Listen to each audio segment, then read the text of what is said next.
सार्थ तुकाराम महाराज गाथा अभंग 867। योग याची संपदा त्याग आणि शांती, उभय लोकी कीर्ती सोहळा मान। योगी याची संपदा त्याग आणि शांती, उभय लोकी कीर्ती सोहळा मान। इरावरी जायाचे उसने, भाग्यस्थळी तेने झाडावेसी।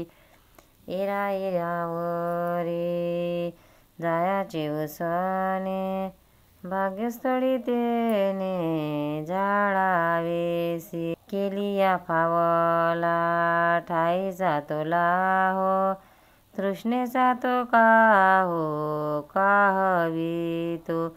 केलिया फावला ठाईचा तोला हो, तृष्णेचा तो काहो काहवितो। तुका म्हणे लाभ अकर्तव्या नावे, शिवपद जीवे भोगी जेल। तुका म्हणे लाभ अकर्तव्या नावे, शिवपद जीवे भोगी जेल। योग्याची संपदा त्याग आणि शांती, उभय लोकी कीर्ती सोळा। अर्थ साधनेबद्दल तुकाराम महाराज म्हणतात की त्याग आणि शांती हीच योग्याची संपत्ती आहे। त्यामुळे त्यांना इहलोकी कीर्ती मान मिळतो आणि परलोकी सुख मिळते। अशा प्रकारे त्याग आदी संपत्तीचा मोबदला मिळाल्यामुळे ती नुसती देवाणघेवाण होते। असा मनुष्य भाग्याच्या स्थळी गेला म्हणजे कर्मदेवता त्याचा झाडा घेतात। त्यामुळे मूळ स्वरूपाचा ध्यास लागलेला असतो। तो मूळ स्वरूप स्थितीत येतो, पण त्याला तृष्णा आहे, वासना आहे।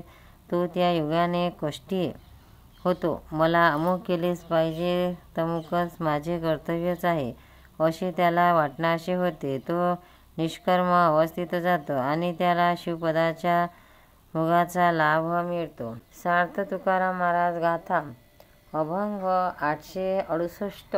मरण हाती सुटली काया विचारे या निश्चये। मरण हाती सुटली काया विचारे या निश्चये, नासोनिया गेली खंती सहज स्थिती भोग्याचे।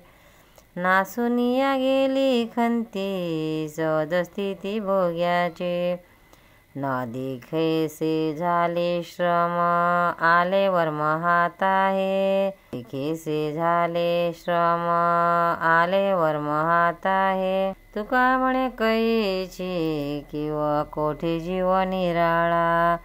तुका म्हणे कैशी किव कोठे जीव निराळा।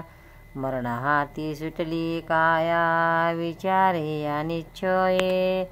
मरण हाती सुटली काया विचारे या निश्चये।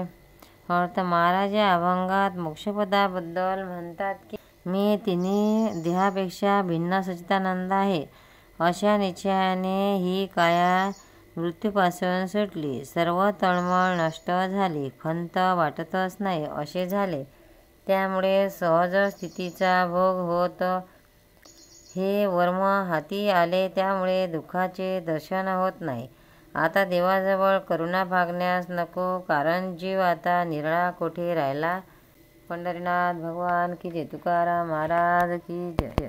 भक्तांनो, व्हिडिओ आवडल्यास व्हिडिओला लाईक करा, शेअर करा, सबस्क्राईब करा। तसेच बाजूला असलेल्या बेलवर क्लिक करा, म्हणजे याच्यापुढील सर्व व्हिडिओ तुम्हाला सर्वात आधी मिळत जातील। जय श्री कृष्ण।